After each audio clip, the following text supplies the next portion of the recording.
Hey everyone, it's Kriss here from Movie Trailer Reviews on the MTR Network. I have 7 quick thoughts on Thor Ragnarok. Saw it on Thursday. Gonna give you a quick mini review. Check it out.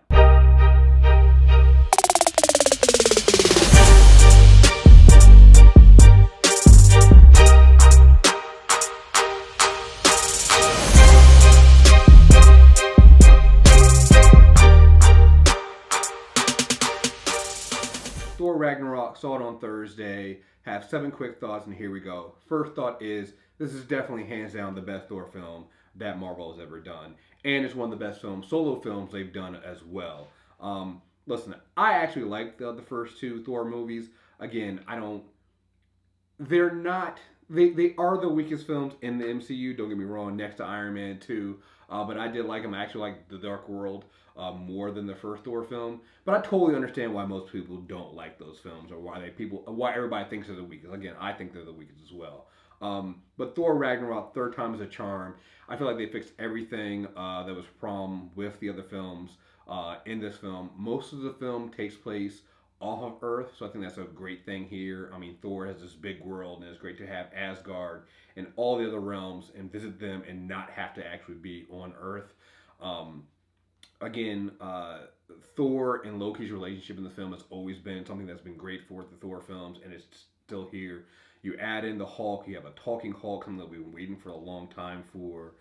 Jeff Goldblum as a Grandmaster is also very funny. He's also creepy. Like, everything just really works really well for this film. So it's not only just a great Thor film, it's also just one of the great films that Marvel has done. Number 2, I think they have some really great female characters in this film. I think it's one of the things that Marvel Studios has really heard fans, who've been asking for like a Black Widow film and wanting to see more female characters. They definitely did it here. Tessa Thompson as Valkyrie is a great character. We shouldn't be surprised. Tessa Thompson was great in the last film we saw her in, which is Creed. Loved her in that. She does a great job here. Valkyrie, she out-Thors Thor in some cases. She drinks more than Thor. You can probably drink him under the table. She's also a charmer. She's very charming. She charms the Grandmaster. She has this very playful relationship with the Hulk in the film. It's really great seeing Tessa Thompson as Valkyrie, and I really look forward to seeing her more going for. I know she has a deal that goes for more than just one film, and I really look forward to seeing her in other films. Kate Blanchett as Hela is also great. It gives Marvel Studios their first female villain in the film, in the movies, and they actually listed me to number 3 on the thing because it kind of ties into this. It kind of, if you've had a problem, and I admit there have been with the villains in MCU films, then Hela should really is not something to worry about. She gives you a great villain. They've changed her history a little bit from the comics, but it fits for the Thor films, and it makes sense here. And she's deadly. I know a lot of people had I just caught up on Jason Aaron Thor run, and so I know a lot of people who saw The Dark World were a little upset with how they treated Malkeith, because you can actually make that character a lot more deadly. If you read the comics, you can see that. So I think they learned their lesson here, and with Hela, she is extremely, extremely dangerous. She kills a lot of people in this film, so I really don't think you're gonna have to worry about that part with the villain. And it's just, it just the entire performance is one that I think a lot of people are gonna really give credit to.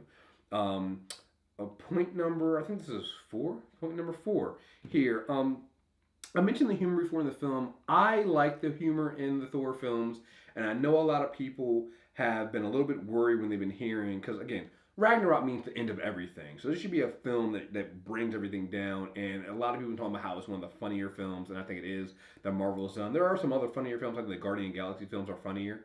So I know a lot of people were worried about, hey, listen, if this is going to be the end of everything, why are you going to have a lot of humor in this film? I don't really understand that complaint because, again, Marvel's not going to go away from the formula that has made them something ridiculous, $16 billion in 16 films.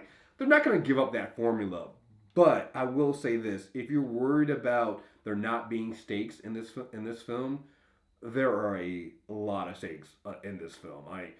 What happens in this film, without spoiling it, will change Thor, will change Loki, will change all of Asgard. I know it's not. This film is nowhere near as serious as say a Winter Soldier is, but just like how Winter Soldier and the destruction of Shield really kind of and showing that Hydra had been infiltrated Shield was something that tore down that system and really blew everything up. I really feel like the way that Thor Ragnarok ends, there's going to be a huge change in how these characters go forward, and so I think the problem of not enough stakes is going to go away really easily with this film. Um, Point number five. I think this film fits really well into the Marvel cinematic universe, and there's a lot of great callbacks to the original Avengers film. In this, you got to remember this is the first time we've seen Thor, Loki, and the Hulk together again in the first film and a film together since Avengers. So there's a lot of interaction there, as you see. A lot of Loki is not exactly happy to see the Hulk again.